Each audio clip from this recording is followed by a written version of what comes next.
So, there are many weapons in Act 2 I was excited about, and last on that list was the new Strand Glaive, Refusal of the Call. That is a damn shame on me, honestly, because Refusal of the Call is so damn awesome. Now, a lot of that has to do with for the slot that it is in, but also due to some Strand artifact mods in this episode's artifact. So here we will talk about this weapon and give you a PvE God roll or two to chase for. This is a really fun glaive, and if you are a Titan main, you pair this with Banner of War and Worm God Caress, well, you're living life up close and personal. It's beyond fun at the moment. Now, before we jump into it, just want to say, if you guys enjoy the content and want more from me, be sure to hit that subscribe button and bell to be notified on when I drop more content. With that out the way, let's talk about Refusal of the Call.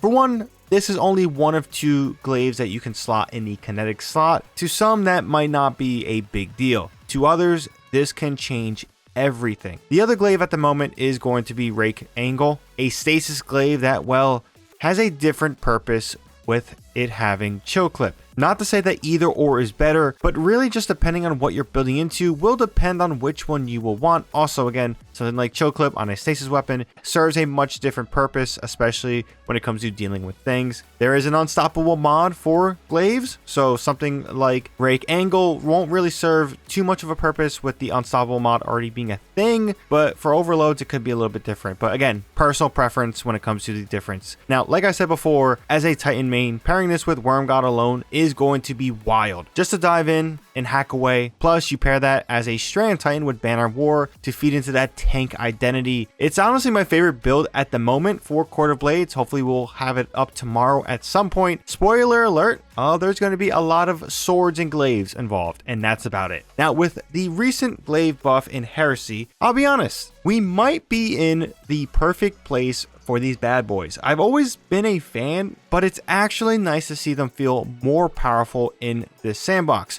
One of the better parts of glaives are the fact that since half of it is going to be based on the melee alone, you can easily run double secondaries with little concern for any sense of ammo economy. You pair this with the new Void Fusion Afterlight and you got some serious power on your hands. Now, that being said, let's jump in and read all the perks. Since this is a glaive, this hopefully should be pretty fast. Now, here on screen is going to be all the perks for this weapon.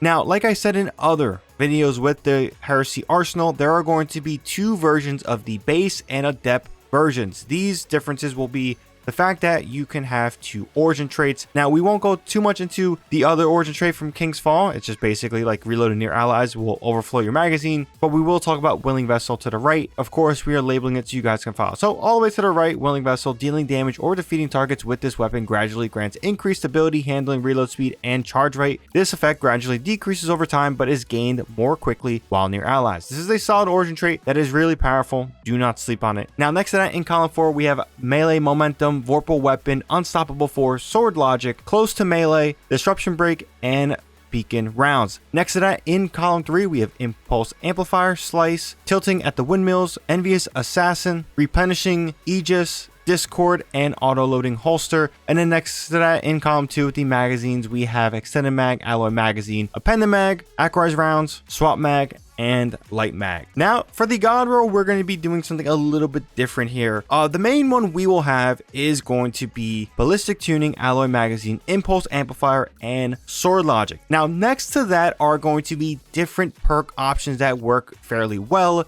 Slice in column 3 and Replenishing Aegis in column 3 instead of Amplifier is going to be solid. Now, instead of Sword Logic, Close to Melee is going to be, in my opinion, an equal counterpart. If for some reason you get Vorpal, I do think Vorpal is fine on this weapon. I don't love it, but it can work and it has its own place in the sandbox. Now, first up, I want to talk about Sword Logic here because this is going to be the main perk in column 4 that I do think shines the most. Now, depending on the type of enemy you're going to be taking down, you will always be rotating a 15% or 25% damage buff. And this is going to be, like I said, the most common damage buff to see for this perk. This is basically defeating yellow bars and red bars. Now, something like mini bosses, specifically champions, you'll get a 35% damage boost, and then bosses will give you a 50% damage boost if you're able to get more stacks. It is important to mention, more stacks equals more time with Sword Logic.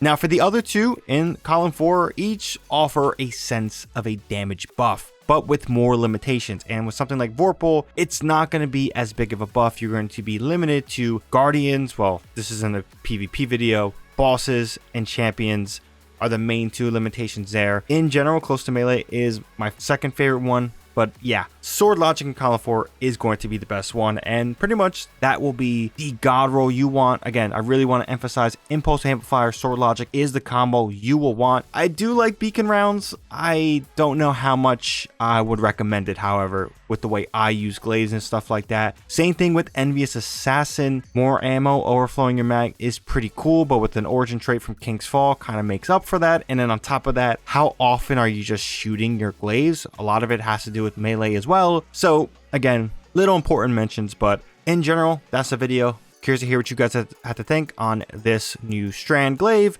Yeah, it's also the only Strand Glaive at the moment, if I'm not mistaken. But yeah, this is a really fun one. I definitely think it's worth the chase. How desirable it is will definitely depend on your class of choice and, of course, how you feel about glaives. I think they're pretty solid. Will this replace like a Vexcalibur or exotic glaives? No, it won't. But again, it sits in the kinetic slot, which is a game changer for the way glaives are in the sandbox. But yeah, with that being said, hope you guys enjoyed this video. If you did, like I mentioned, dropping this video a like is greatly appreciated. Helps out the video a ton. Drop a comment down below your thoughts on this weapon. If you guys want more content from me, be sure to hit that subscribe button and bell to be notified on when I do drop more content. But till then, thank you guys for watching. ShadowNinja here, and I'm out.